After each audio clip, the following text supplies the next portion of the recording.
How goes it, guys? DadBodOperator back again with another 5-minute quick comparison video. And as you may know, I usually do a 1-minute short where I quickly compare two rifles and ask you which one you're going to grab.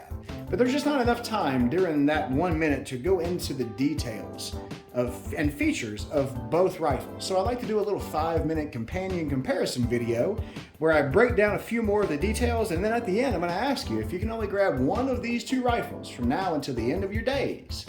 Which one are you grabbing?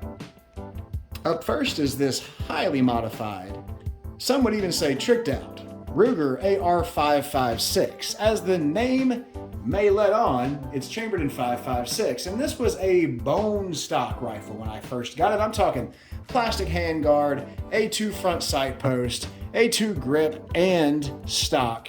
The whole shebang was just as mil-spec could be. And as you can see, the only thing that's still on here that came originally with the rifle is the barrel, the upper, and the lower. Everything else, brand new. So let's go through it. Up front, we have the 16-inch barrel coupled with a Aero Precision Atlas S1 handguard and a Magpul AFG. The reason I did that is because this is a fantastic handguard for being able to get a nice tight C-clamp over the top, but it is really close to the barrel. And as you can see, it's very open all the way around, so heat likes to escape pretty quickly. The AFG gives me a little bit of distance between my hand and the barrel so that I don't burn my tinglies. Going on down, you can see that I even took off the front sight post and included a BCM low profile gas block to be able to put this 15-inch handguard on there. Moving on down, you can see we have an EOTech 512.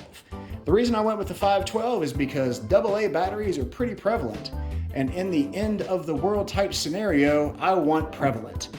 And I figure that AA's should probably still be around 1,000 years after we're gone, so decided to put a 512 on here for preparedness' sake. I also topped it off with a Vortex 3X magnifier, and I gotta be honest with you guys, it's a great little magnifier for the price. I think it's right around $200. You can see it's got a little push button there that folds it up out of the way for you. But with this guy, you can get out to 300 yards with very little issues at all. Moving on down, you can see here that we have put some K&S anti-walk pins on there in FDE. I know it's blacked out, but FDE is pretty too, so I went with some FDE. Moving on down, we have some Seekins Precision 70-degree ambidextrous safety selectors on there, and I like those more than I do the 45 degrees just because if there's any tolerance issues, that 45 degree may not engage, and a safety that doesn't engage isn't really a safety. Coming on down, we've got some standardized Magpul grip with a little space there for some Skittles and other such sundry candies, fruits, and nuts. And then we've got a Magpul stock, and this guy is solid as the day is long. No jiggle in that one. I even replaced the end plate with a BCM QD end plate. So as you can see, this guy is really, really highly modified and is a great all-around rifle. The tolerances on this are really, really good. I don't know if people have an issue with Ruger, but they make a ton of rifles, and everything I've ever had from them has been just fine. And that's kind of where they like to live, is in that just fine area. So for a direct impingement rifle, you'd be hard pressed to beat this guy for around the $1,200 that I've got in it for just the rifle.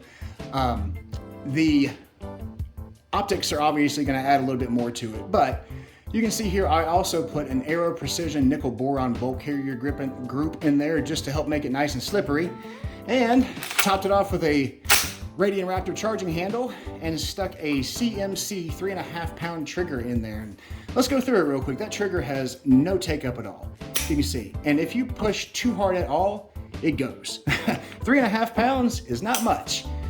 I got some snap caps in here, so don't freak out. The reset on it, I can't show you because I just let go of the trigger. So let's try it again. Reset is about 1.5 millimeters, almost nothing, honestly.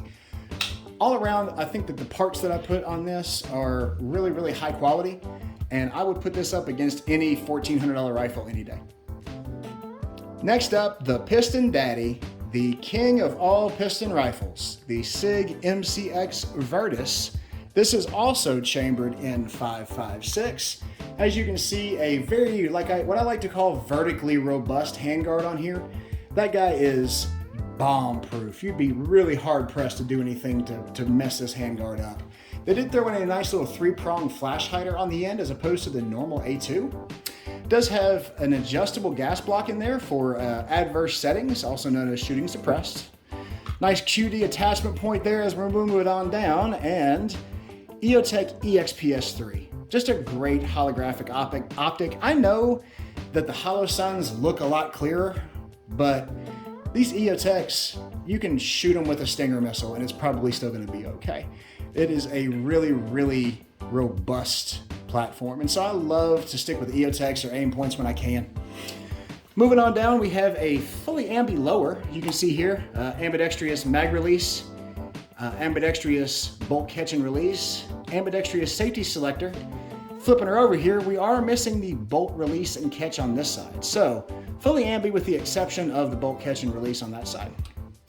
Moving on down, another nice spot here for a QD mount, and the coolest part, folding stock with a trigger that can still be used and a platform that can still be fired while the stock is folded.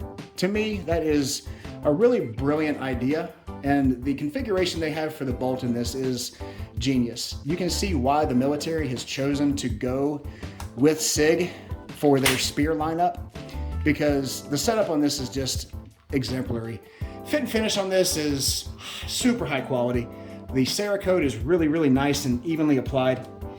The trigger that comes with it is a 2-stage, what they call a matchlight duo trigger. Also, ambidextrous charging handle as well. 2-stage matchlight duo trigger here. So you got about 2 millimeters, millimeter and a half of take up before you hit a solid wall. Nice crisp break. Again, snap caps, so all my internet RSOs, please don't worry. And about 1.5 millimeters of take-up, of reset there. All in all, super happy with this purchase. Sig does make some really nice stuff. I'm not a huge fan of the fact that they normally kind of beta test their products on their customers, but this guy has been out so long that I feel like they've pretty well got all the kinks worked out.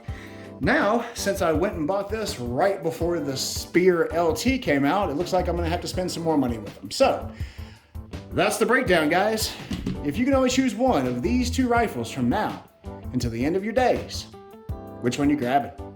See you next time.